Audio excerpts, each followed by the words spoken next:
So, hello there everyone and welcome, it is Nirin here, and today it is time for you to bring you yet another episode of our FIFA 18 Wimbledon Road to Glory here. Well, we're coming off the back of a really successful last episode. If you haven't checked it out, you can check out the link in the top right of the screen. That'll take you to the playlist, and also you can check out the latest video if you in fact missed it in your sub boxes. We're in very good form at the moment in the Premier League. Unfortunately, we saw ourselves crashing out of the Carabao Cup last time, but we'll have another chance with cup competition later on in the year with the FA Cup. So we're top of the table, which means we've had to make the sliders more difficult once again, because that just isn't acceptable for a newly promoted side. If I want to win the league, I want it to be an actual challenge, and I want this to actually mean something when we get to the end of the season, rather than it just be gifted to us by too easy AI, to be honest with you. So regardless of that though, you can see on the calendar we're currently in December, so we'll actually be moving into January during the course of this episode. There's only going to be 5 games in total, just because I'm a little bit pushed for time. Sorry, I hope you guys understand that, but there'll be 3 played games and then 2 simmed ones, so you'll still get a decent amount of action, and we might start, throwing some ideas about in terms of players to sign. As I mentioned, there's no player of the episode today. That is because I'm recording the last episode that you saw and this episode on the same day, so I just I have no way of knowing who you guys thought the player of the episode was. Realistically, it was probably Mani Malambi, so we could just play him every game, I guess. Some interesting news at the start of this one. We've got 2 players sold, Turka Aino and Alfie Egan. They will both leave when the transfer window opens.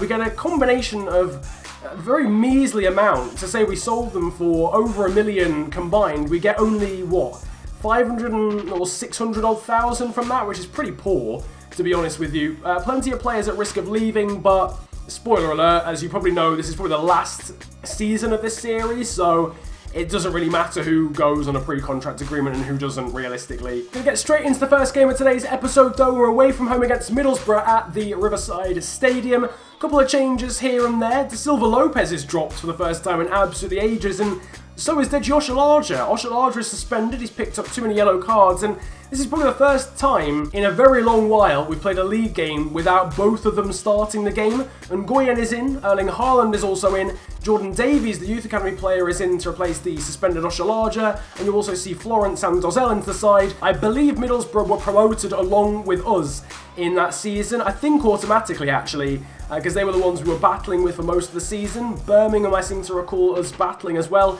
Contrasting fortunes though for both the automatic sides in terms of promotion.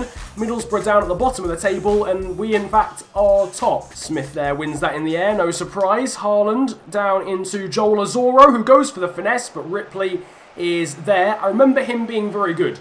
Last time we played him, I remember Ripley being absolutely unreal. Braithwaite now, a lot of pace up front for Middlesbrough. Chapman there with the turn, but it's a poor shot. Francis Uzoho plucks it out of the air. Now here's Assombalonga. Braithwaite. Assombalonga's got the run to the right-hand side. I tried to cover it off, but it's found Chapman. Got Davies along with him. Back into Braithwaite, and Francis Uzoho has done well to not only save that, but keep his hands on the ball and catch it as well. Very impressive. Uzoho's been very good. Middlesbrough starting to get a hold on this game, though, as Assombalonga finds Braithwaite. Florence didn't really react quick enough. It's back into Assombalonga, and Uzoho once again is forced into action. We need to try and limit the amount of times the Nigerian is having to get involved in this game, but at the moment he's one of our key players right now. Malambi there with a nice expansive ball out to Jack Harrison. Erling Haaland does well to keep the ball. Azor around the corner there for Ngoyen, and it's into the back of the net. Didn't think it was going in. I thought it was going wide actually from Toki Ngoyen, but he has got the goal set up by Azoro.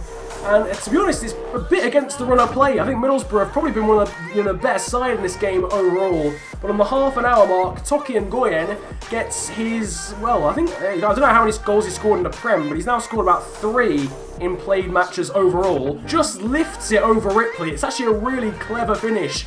Off balance from Ngoyen, just slices it slightly but gets it off the ground crucially. I don't know whether that is Ngoyen's first goal in the Prem. I think it's his first played goal in the Prem, which is nice because again, the story around Ngoyen, he was playing for Bristol Rovers 2 seasons ago down in League One, and now he's scoring goals in the Premier League. It's quite a nice one. Ngoyen finds his fellow Scandinavian teammate. This is now into Malambi. Nice turn from him. Mani Malambi forces the save out of Ripley from outside of the area.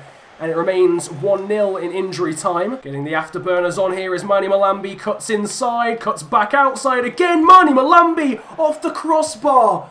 Oh my god, what a solo goal that would have been. Going past Shotton and Braithwaite there, but is denied by the woodwork. Manny Malambi needs to calm down. He's going to send people into retirement if he carries on like this, honestly. And that's a great ball now through to Martin Braithwaite, who cuts back past Davies, cuts it back here into Julian Desar, and it's wide of the far post. Really good chance there for Middlesbrough. I thought Braithwaite would go it alone after cutting back past Jordan Davies. Chapman goes past Harrison, crosses block, but it's still found Braithwaite, cut back for Fletcher. And it's such a weak effort from Ashley Fletcher. Anyway, that's it. Full time. 1-0 is the final score. The solitary goal from Toki and Goyen is enough for us to get all 3 points at the Riverside Stadium. And we continue on our winning ways. I made the sliders a lot more difficult. The pass error and shot error are down to 35 for the AI now. He didn't finish the game, but Ngoyen was your man of the match in the end. 9.3 for him and an 8.6 for Joel Azoro. I think he got the assist, didn't he, for that goal? Yes, he did. Malambi, Kelvin Smith, also into the 8s as well there. Another sim game next up. We are at home against Tottenham Hotspur for this one. Again, I know, seems stupid to be simming games that are this difficult traditionally, but if we play the difficult sides, they're just going to underestimate us and play, I want to say almost on purpose, badly against us. It's really frustrating, but the game after this is actually 2 days away. It's against Swansea, so that one you'll see a completely changed side. It'll be an opportunity to see some different players getting opportunities in a Premier League atmosphere, if you like. But we're now ready to sim the game. It's a Boxing Day fixture. Ericsson misses a penalty early on, and it is a 2-1 victory for Tottenham Hotspur away from home. Goals from Harry Kane and Quincy Promes enough to win them the game. Joel Azoro got one back, but unfortunately we were not able to equalise. Time for the second played game of this one. We're away from home at the Liberty Stadium, and this time we're facing Swansea. And as you can see, as I mentioned in that Tottenham game, the build-up, we're going to be suffering some serious stamina issues, so not many players have remained from that game against Tottenham. Look at the height difference between Smith and Bolger and Da Silva Lopez. It's disgusting how tall this man is. I don't understand. He's actually a man mountain. He's going to have to perform well here against Swansea because although these guys aren't that great on paper, they are currently in the top 4 of the table, overachieving massively like we are as well as we approach the halfway stage of the season. So we can't take these guys for granted. We can't underestimate them. They are going to be a very tough challenge and a very good side. Oh, hello. Smith has lost that in a horrendous position, but Oshalaja came steaming in. Oh my goodness, that was vital from Oshalaja. What a challenge. To be fair, the Swansea side actually has improved quite a lot, to be fair. They brought in Maxi Arnold and Julian Brandt. That's inside now to Alex Sorloth. Oh, what a ball that is to Da Silva Lopez! And it's blazed across the goal. What an assist that would have been. Florence now finds Dozel and we can start up a bit of a counter-attack. It's still Andre Dozel. Great ball through towards Jonathan Ubar, but it's saved by Mulder. Oh, the deflection on the pass almost helped Ubar in the end. Fair play to Swansea, yeah. I like the style of play they're playing, but neither us nor them are actually making it work even remotely efficiently right now. It's a brilliant watch, but it's not resulted in many chances, though Ubar tries to play through Sorloth. Cleared away once again. Roque Messa's found Fulton, though, and he's gone past Oshalaja with ease. That's into Bastos. The touch was awful, but it'll fall to Fulton, and what a save from Francis Uzoho. The reflexes there to pull off the one-handed save. Absolutely unreal. Oh, that is a brilliant save. That is his best save in a Wimbledon shirt. That is unreal. Pass intercepted, but it'll still fall to Fulton. Deflected off Florence and out for yet another corner. Swansea definitely starting this second half on the front foot. It'll be Maxi Arnold who swings it in towards the back stick, and Uzoho claims, honestly, he has looked so solid in the last sort of 3 episodes. The first episode we had him, he was so shaky, but he's really he's got acclimatised to life in the Prem. I think Jack Harrison is going to come on now to replace Morgan Shaw, who has been brilliant in this game. I've sung his praises, but he's very tired. So Englishman will replace his fellow counterpart from the youth academy. De Silva Lopez has to stop though because Ubar and Sorloth both stop their runs. This though is Alex Sorloth. Dozzell now through to Harrison and it's 1-0. Finally we've grabbed the goal, and yet again, for a second episode in a row, Harrison gets a goal off the bench, and very soon after coming off the bench as well. He's been on the pitch for 4 minutes and he's got himself the goal, getting it past who was it? Mulder at the near post. Couple passes too many really, but Dozzell did manage to find Harrison and maybe caught Mulder out by not going for the shot straight away. The Dutchman's positioning there was absolutely horrendous. Hopefully we can now hold on to this lead. Will it be yet another 1-0 victory? Scraping out those wins. We were so flamboyant in the first half of the season, but sometimes you've got to scrape out victories as well. Jonathan Ubar running through the centre. This is the Nigerian. De Silva Lopez. Back into Dozzell now. It's back over to Jack Harrison. Can he get a second in this game? Mulder this time does save. De Silva Lopez puts it into Dozzell on a plate, and it's 2-0 though. And the ex-Ipswich man gets himself on the score sheet now. Lovely knee slide from Dozzell to finish it off. De Silva Lopez though winning the header at the back stick. The diminutive young Portuguese man. I don't know how has he got on the end of that? He's like 5'5" and he's beaten the left back in the air, played it across, and Dozzell has a simple job to just blast it in on the volley. Down low, no way Mulder's coming across to save that one, and we have got 2 goals in quick succession. We're going to make a very interesting substitution. I've seen it in the comments, but Barry Fuller, young, well I say young, old Barry, how old even is he? He's 36.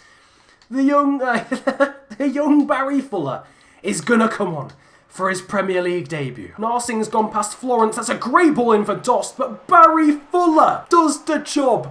My hero, my mate, Barry, Baz, the last of an old generation of footballers, does the job. Dost flicks it on the near post, and Francis Uzoho is there this time. Harrison pulls off a nice turn. Fuller, lovely ball into Andre Dozzell, saved by Mulder, and it needed the Dutchman's fingertips to push it past the post.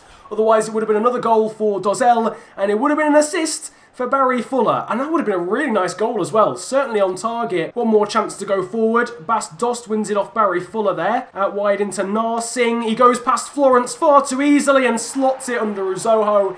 It's a late consolation goal from Swansea and very poor defensively from myself.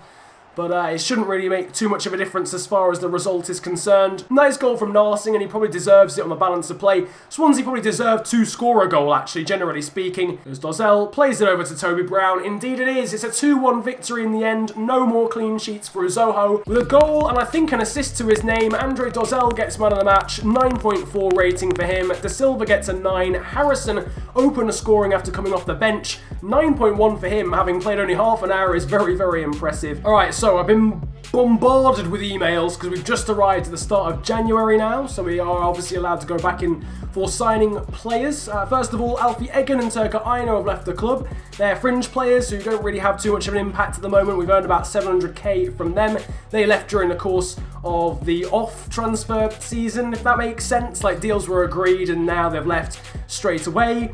I've also been bombarded with people wanting to leave. Lyle Taylor wants to leave, Sam Walker wants to leave, Davide Felicioli wants to leave. I don't mind Felicioli and Sam Walker leaving, but I want to obviously keep Lyle Taylor. The other guys are fine. Florence wants to stay now, so that's all well and good.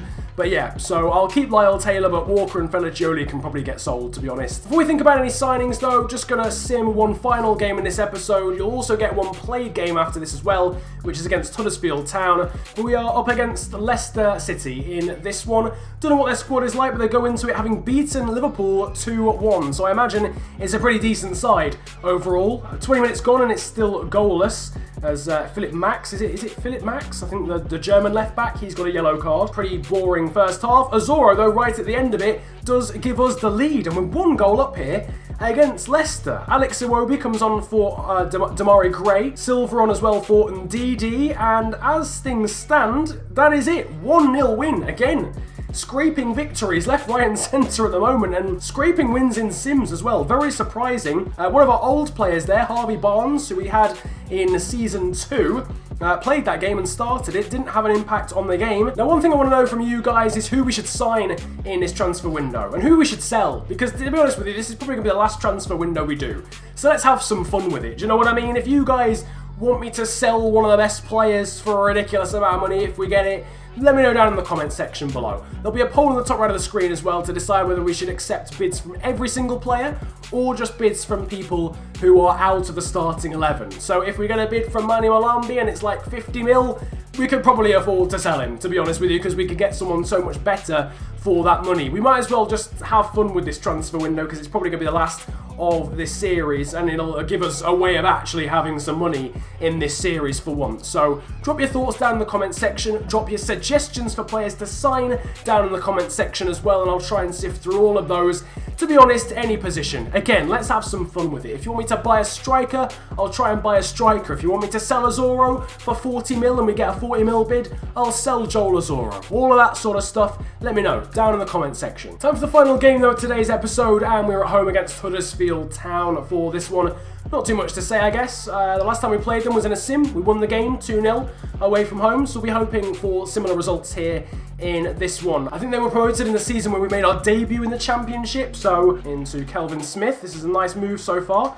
Malambi through there to Joel Azoro, who's brought down from behind. How on earth is that not a penalty? What in the world? Still de Poitras, a really good ball into Brady first time, saved by Uzoho, cleared by Michael Hector. Good chance there for Huddersfield, and well worked as well to get into that position. Game starting to open up. This is Mason Mount. He's gone past Zanka there really nicely, and now he's got Malambi in behind. Manny Malambi chips it over the keeper, but it's saved on the line by Omar Gaber. That is absolutely unreal defending from the Huddersfield man. It just needed a tiny bit more power on it from Malambi, but that is just brilliant from the Huddersfield defender, in fairness. Now back to the right back. Gaber, after clearing it off the line, finds Kachunga. That's a great bit of defending though from Michael Hector. The counter-attack starts again. Malambi now into Alex Sorloth, who cuts back. Can try and find Malambi again. Lovely heavy touch from Manny Malambi, who cuts back. It's Manny Malambi. So bad. That's such a bad miss. Oshalaja will get on the end of that one and cut back there. Really nicely done actually, but there's an injury in the area. Oh no, it's Alex Sorloth who's gone down. The referees had to stop the play, and it looks as if Alex Sorloth is going to have to be stretchered off the pitch. That's a big shame. He's holding his knee. I hope he's not landed awkwardly on it and done something to his ACL or something, but Sorloth is stretchered off. Yeah, I think he's landed awkwardly on his knee. In fairness, it's actually the weight of his strike partner, Azoro, ironically. Sorloth is off, Haaland is on, and that is probably one of our first injuries of like the entire season so far. Full time, it is a 0-0 draw against Huddersfield Town.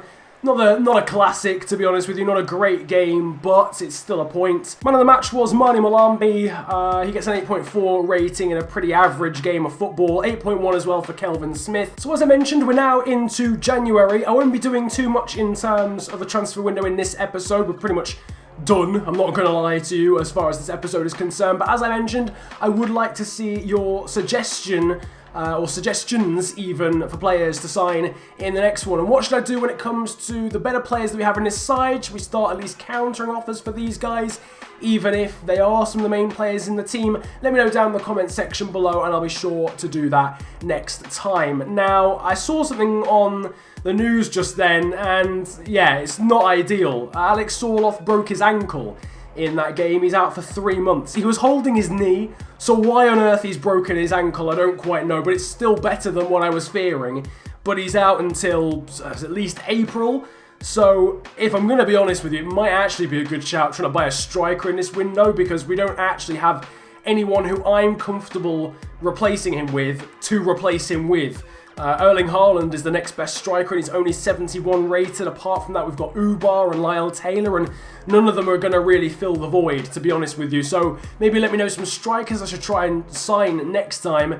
We'll try and sort out the budget. It might involve selling a key player and for a ridiculous amount, replacing that key player, and then trying to buy a striker as well. But we'll have to see how things go. Budget of maximum 20 mil, to be honest with you, because I don't see us having any more than that surplus in this window unless we literally sell Malambi for like 70 mil. I mean, as you can see, I said at the end of last episode, we'd be making the sliders more difficult and we'd be falling through the table. We haven't. We've extended our lead to 5 points. You know, you guys know my frustrations about this situation, because I don't want to just get promoted and win the league at a canter, because it doesn't make any sense. Why would a promoted team just get promoted and then win the league? But honestly, I'm not sure what I can actually do without making this horrendously unrealistic and making it so the AI score from every single shot, no matter where on the pitch it is. It's really frustrating at the moment, but it is what it is. We're currently 5 points clear above Liverpool, who are another 4 points clear of Chelsea and Spurs. So anyway, in the background, you'll now be seeing the Hall of Fame, where all the accolades and records are kept for this series,